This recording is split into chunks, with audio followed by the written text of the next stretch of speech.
Can you hear me? Oh, that's nice tonight, isn't it? Oh, you didn't hear me? Oh, okay, good. Being able to hear me. Isn't that good? It's a wonderful thing.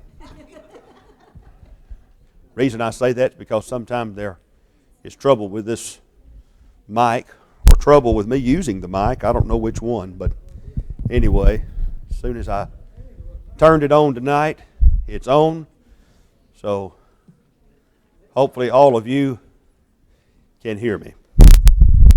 We are studying from 1 Samuel, the book of 1 Samuel, and the beloved David is on the run. He is being sought after by a wretched King Saul. Now let's remember that King Saul started out with God's blessing. King Saul could have done some great things for Israel. But he lost his way, as oftentimes people do. And of course, the greater one's position and influence, that means more people will be hurt when that person loses his way. And so King Saul has developed a psychological problem as well as a sinful problem.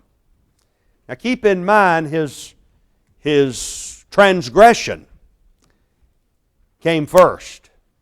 His departure from God came first.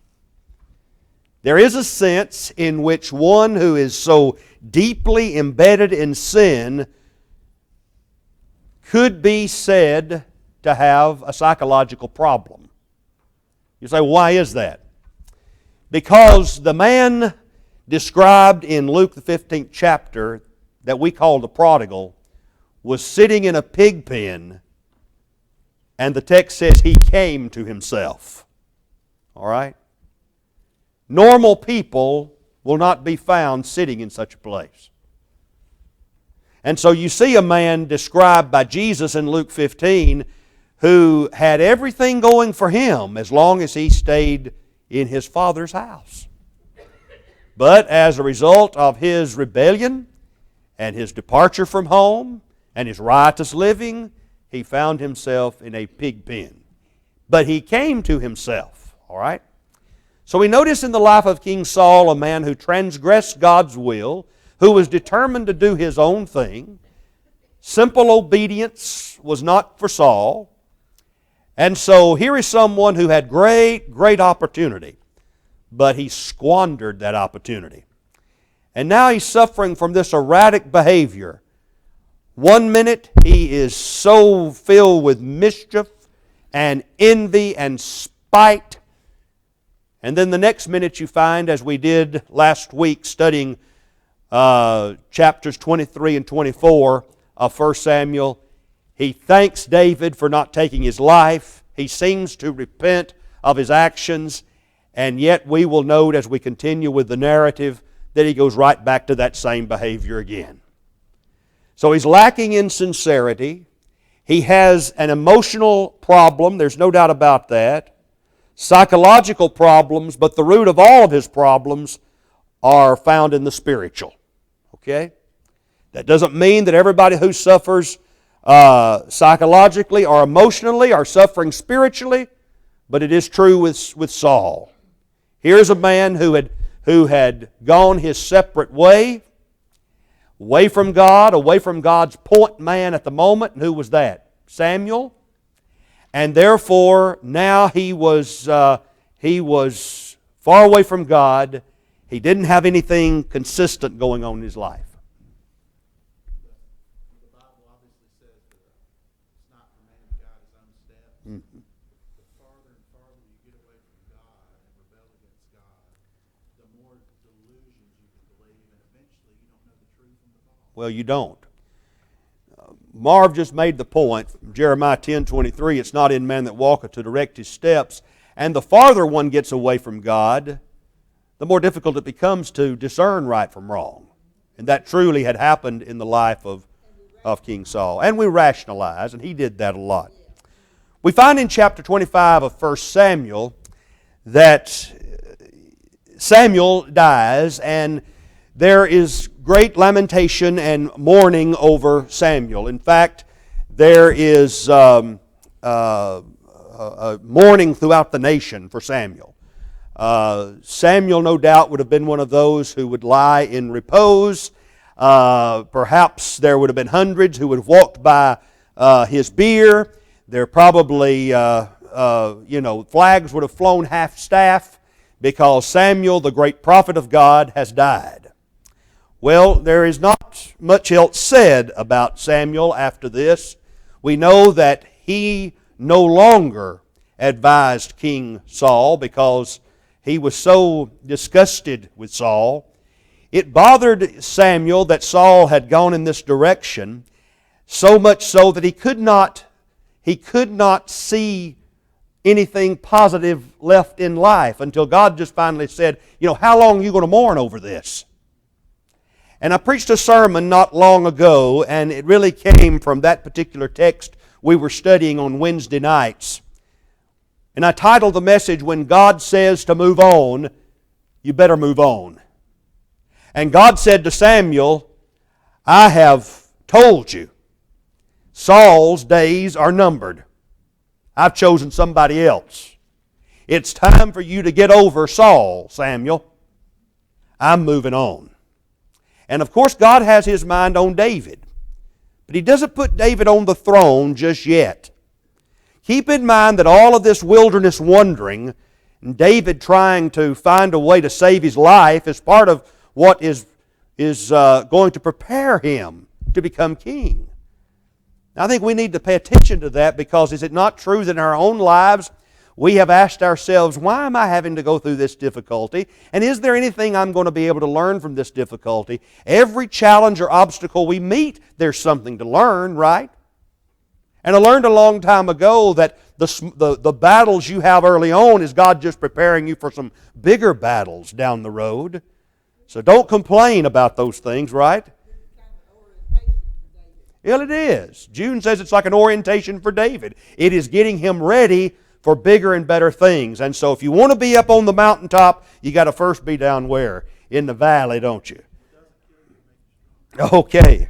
Marv says, what doesn't kill you makes you stronger. And, think about it just for a moment.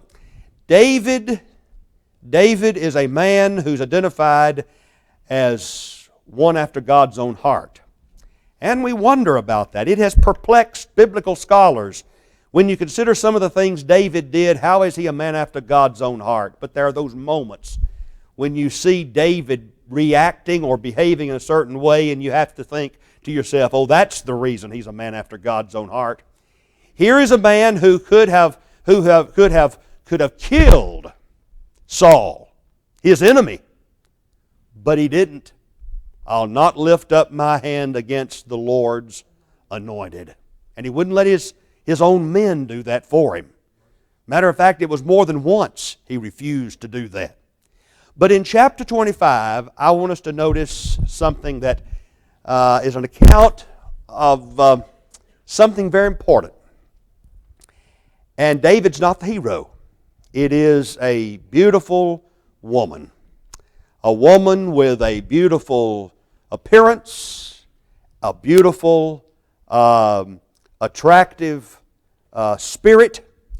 She is a woman named Abigail, and she is filled with all kinds of wonderful qualities.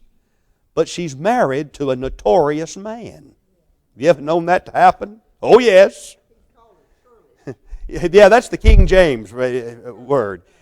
He's a foolish man. Other versions say he's a worthless man. He's a son of Belial.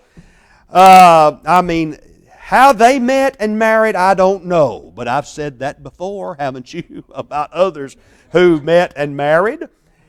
But somehow, some way along the line, this wonderful woman by the name Abigail got tied together with Nabal. Maybe it was somehow something really not under her control, not in that particular time. And so after all, when you think about it, she's going to become David's wife, and she didn't She did that because David said what? Bring her to me. She's going to be my wife, right? So maybe Nabal, who also is a wealthy man, had that same kind of power, that same kind of authority. But it is an unusual relationship. Now, what's your, ma'am? Yeah, Sister Hayes said opposites attract, and this is definitely, if there was an attraction between the two, this is definitely where opposites attracted. Now, the funny thing is, as we notice about Abigail, she knows full well what kind of man he is, doesn't she?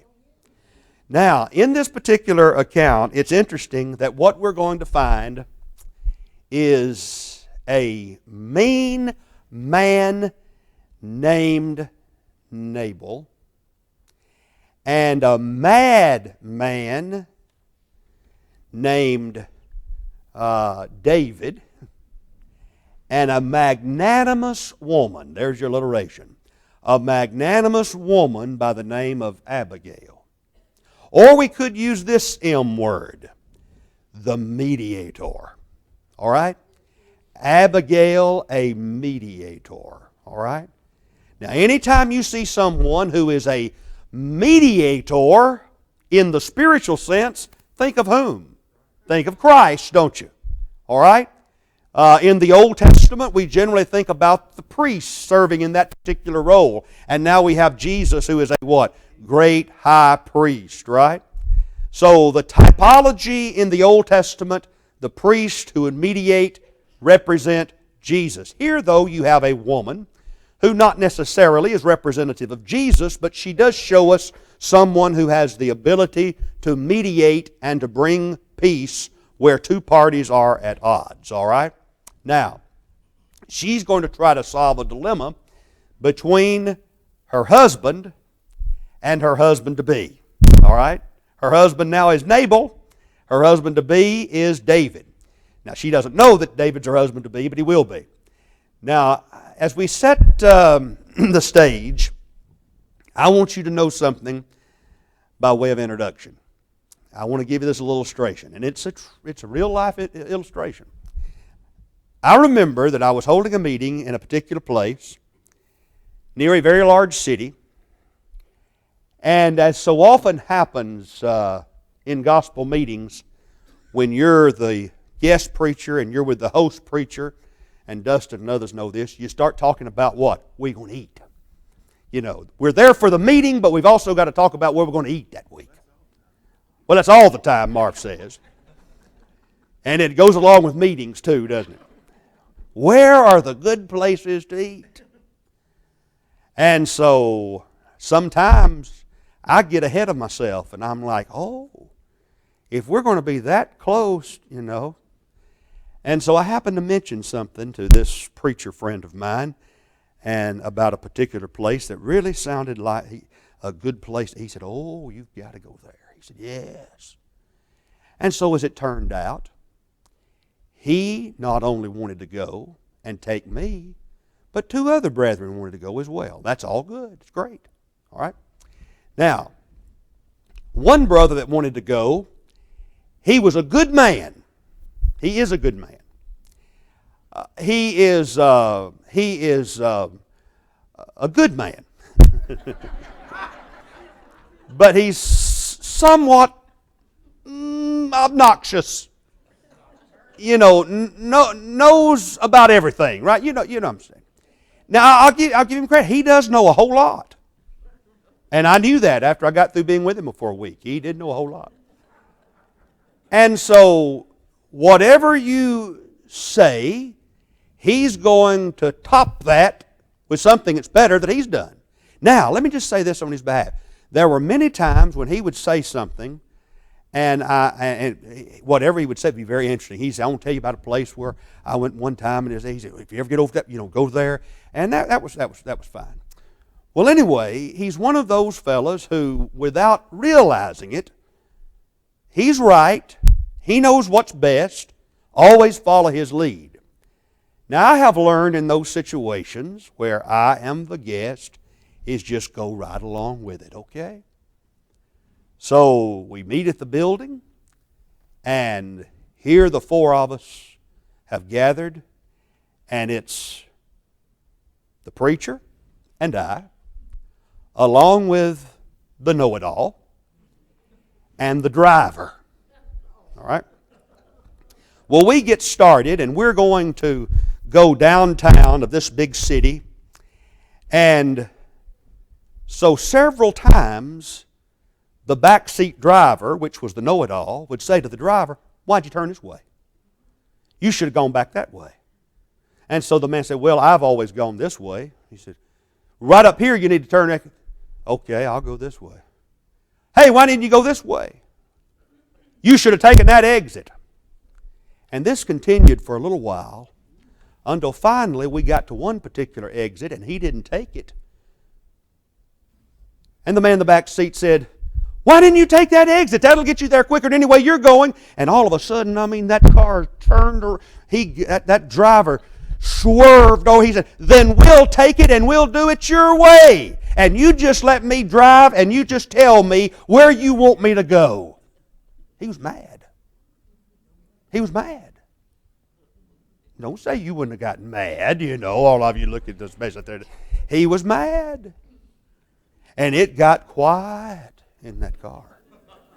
All of a sudden, you see, the fellow in the back seat, with very refrained, he said, "Brother," he said, "I'm sorry, I'm just trying to help you out, just trying to help you." And that led me to believe he really didn't understand how he was coming across.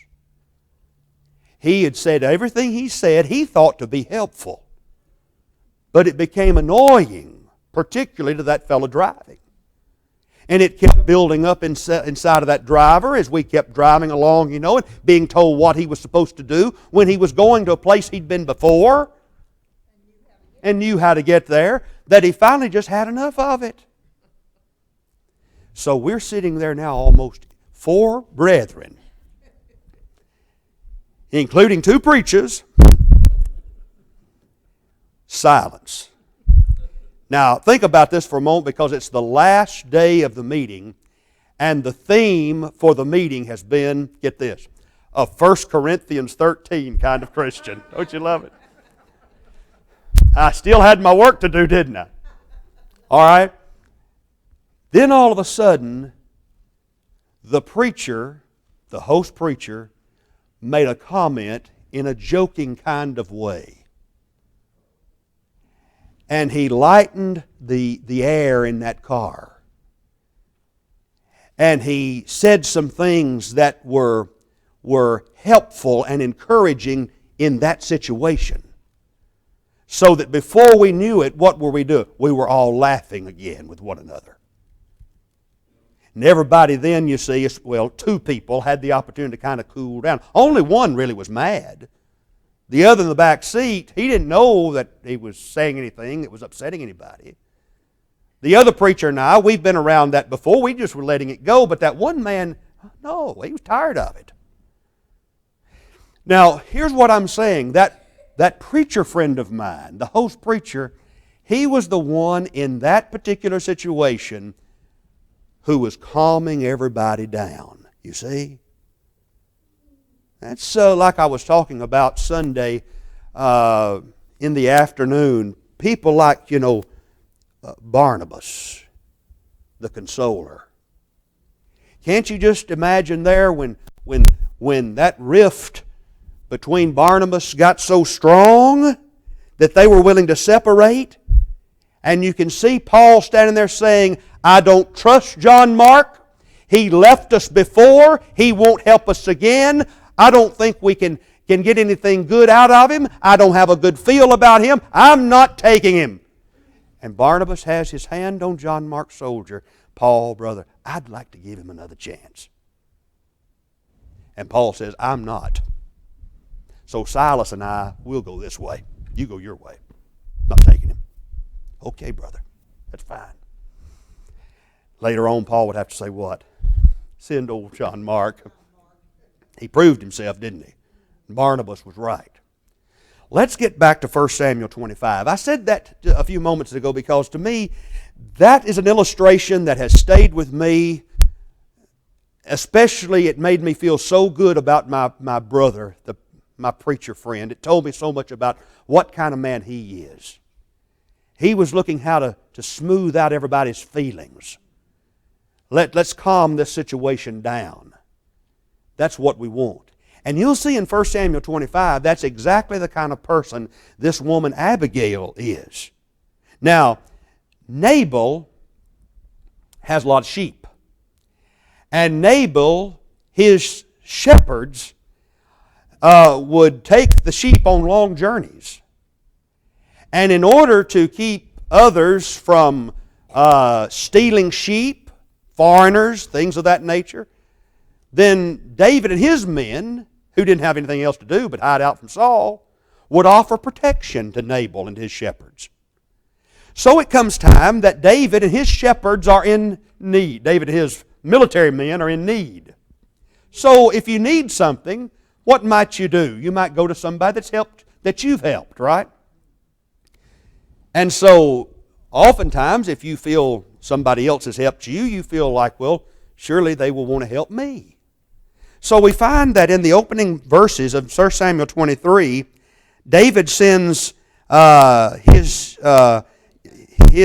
young men to Nabal, and they ask for some food and things of that nature for themselves. And so let's notice let's just start in verse 3. Now the name of this man was Nabal, the name of his wife Abigail, and she was a woman of good understanding and a beautiful countenance. Man was a churlish man and evil in his doings, and he was of the house of Caleb. Well, listen, he's a Calebite, but he's not of the attitude of Caleb. All right? Caleb's a great biblical hero. And David heard in the wilderness that Nabal did shear his sheep.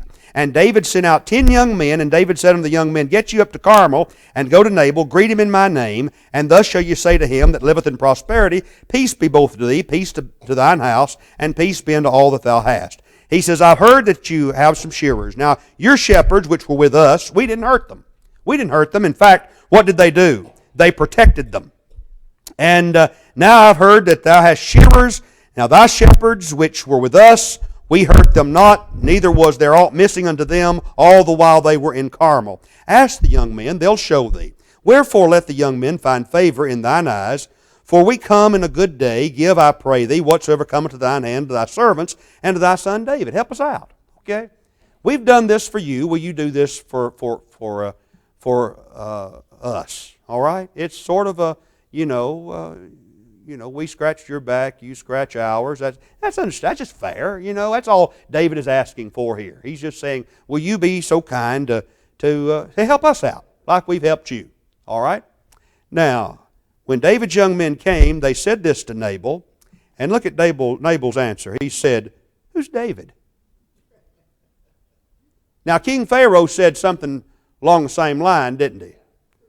Who's Joseph, right? You know when it says there arose a Pharaoh who knew not Joseph? Did he know? He knew who Joseph was. He did not have any respect for Joseph, did he? Everybody in Egypt for generations knew who Joseph was. Why, there were monuments to Joseph. Joseph was a hero to the Egyptians down through the centuries that transpired afterwards. And there arose a Pharaoh who knew not Joseph. I've been hearing about him all of my life, right? And here's Nabal. Who's David? And what do you mean the son of Jesse? There'll be a lot of servants nowadays anyway who break away from their master. How do I know you're for real? Shall I take my bread and my water and my flesh that I've killed for my shear and give it to somebody else? Well, the first thing that comes to our minds is what word? He is selfish, right? It's all for him. Here is somebody who's been blessed, but he's not about to help anybody else, even those who have done him right and been good to him. So David's young men turned their way and went again and came and told him all these sayings. And David said to his men, Gird ye on every man his sword. Oh, whoa, David, what's going on here? So they come back, and tell David, they said, here's what's going on. He said, no. He said, what? You can tell by the passage here that David never expected this, right?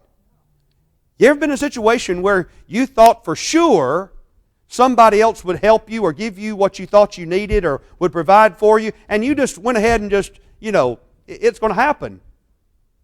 They wouldn't do it. It didn't happen. Can't have it. They come back and say, David, well, you're empty-handed, isn't he? Mm-mm. And so David said unto his men, get your sword. So we go from the meanness of old Nabal to King David, who gets mad all of a sudden.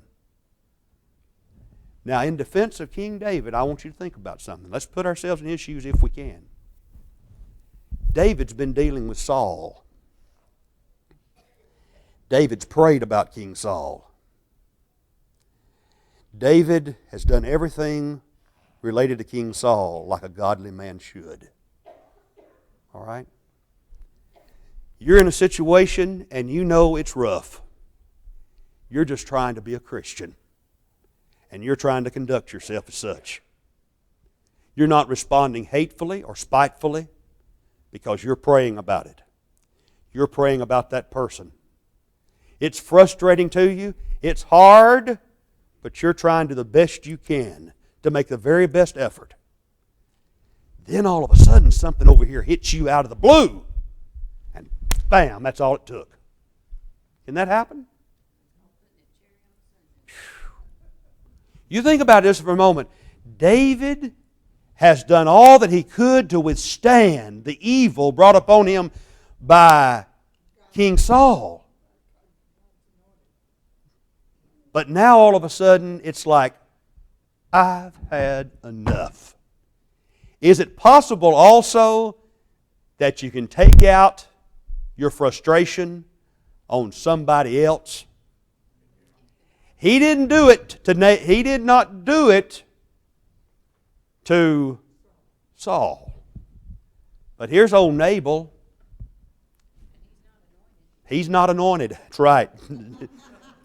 Sabrina said he's not anointed, and David knew it. And that's why he's ready to take up that sword. But I mean, it's one of those situations, where, starts off, you go to work. In good faith. Yeah, I thought it would be done. That's why it hit him out of the blue. That's why you and I have to be prepared for our weakest moment. Churchill said something along that line. You better be ready. Something along, and I'm paraphrasing. But you better be ready for your greatest enemy to hit you when he hits you at your weakest moment. All right? This is an enemy that David didn't know had. And it hits him at the wrong time. And in some way or another, we've all been in his shoes before. Now, something said a moment ago, it's true. You go to the workplace and you have to hold up there in the workplace. You get there and you have to endure obnoxious people, smart alecks, whatever it may be, and Then you have to endure pressure and sometimes difficulties that are placed on you by your boss, perhaps. And then there'll be some of those days that,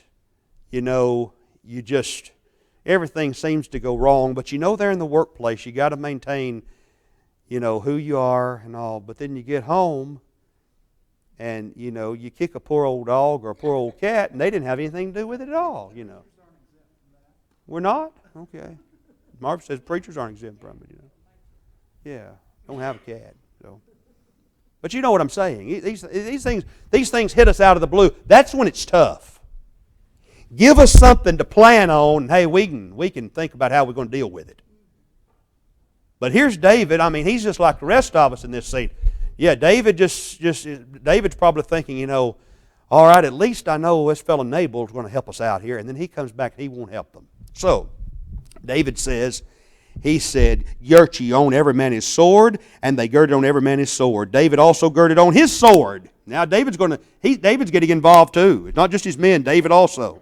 And there went up after David about 400 men. But one of the young men told Abigail, Nabal's wife, saying, Behold, David sent messengers out of the wilderness to salute our master. And he railed on them. But the men were very good unto us. These are the servants of Nabal.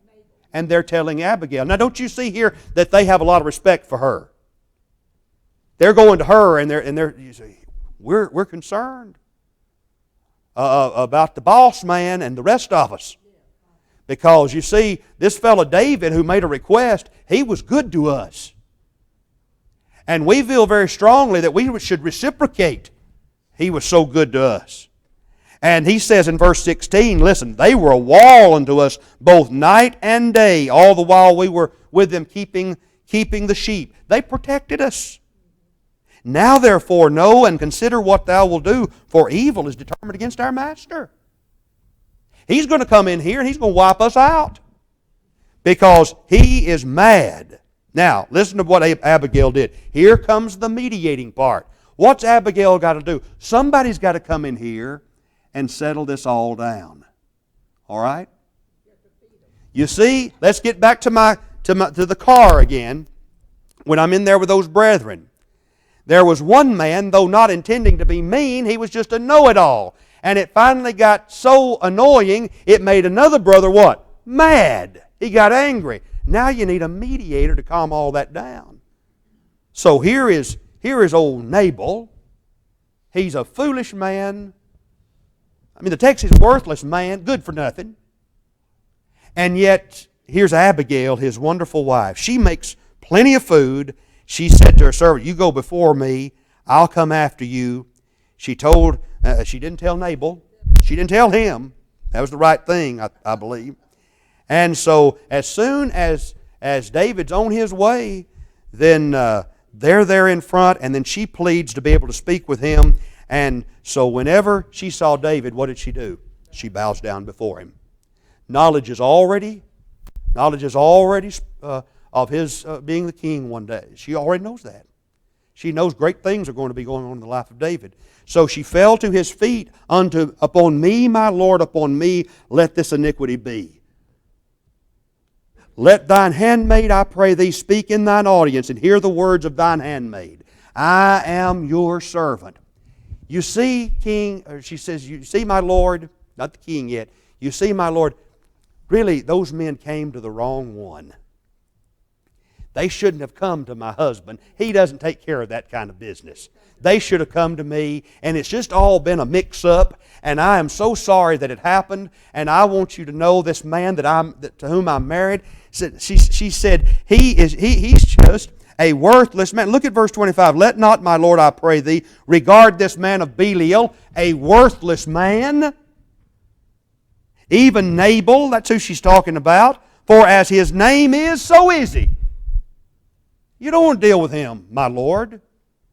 They should have come to me, and I will make sure that you have everything that you need for what you've done.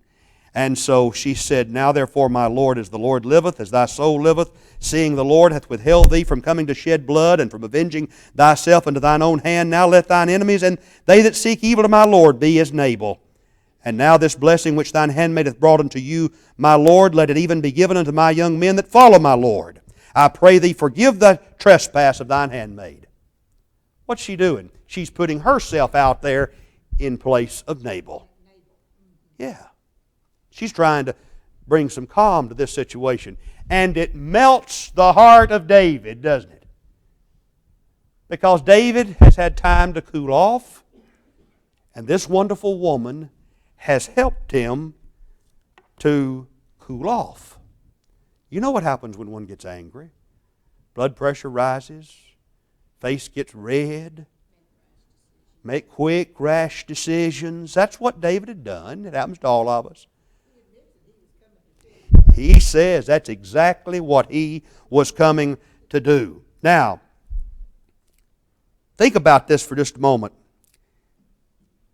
Abigail thought about what she was going to say. Proverbs 15:28 says, the righteous study to answer. It's one of the greatest verses in all the book of Proverbs. The righteous think before they speak. And so before she went out there to David, she thought about what she's going to say. Did it appease him? Yes, it did. It worked. Brother Rufus.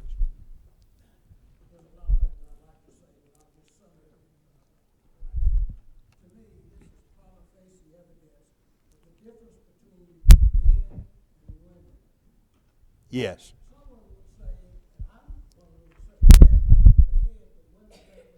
Mm-hmm. It is. Yeah.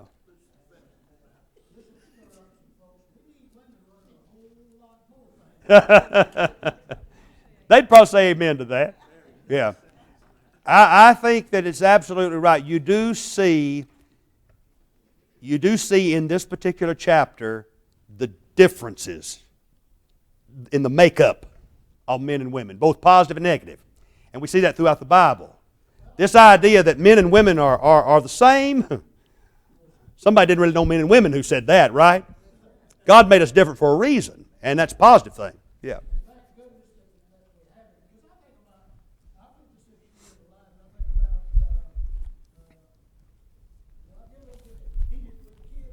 Yeah. Oh, yeah. That's right. That's who does it. Yeah. That's just like she's the one who can only make a boo-boo feel better, right? You know, she just has that way about her. Yeah. Yeah. I think it's true.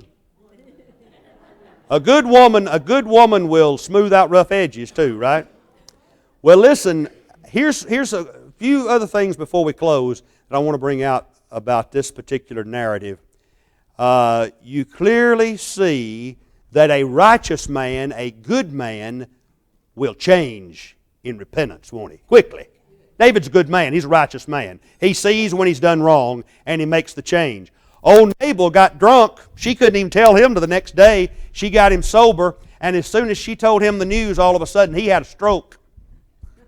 Text says he was like stone. I mean, he was paralyzed. And 10 days later, he died. Now, who's going to take?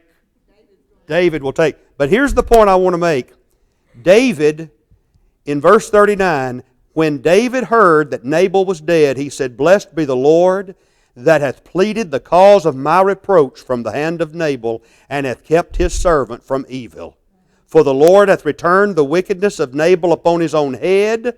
And David sent and communed with Abel to take her to him to wife. Now, brethren, underscore verse 39 there, because that right there is important. When you're tempted to exact revenge and take things into your own hand, the Lord hath returned the wickedness of Nabal upon his own hand. David said, I let the Lord, thankfully the Lord handled it. I will repay. And so if he had faltered here, who knows? He might not have gained the kingdom. And who did he give? He gave credit to Abigail, didn't he? So much so that he said, Abigail, I want to do something good for you. Come on, be my wife. Thank you all.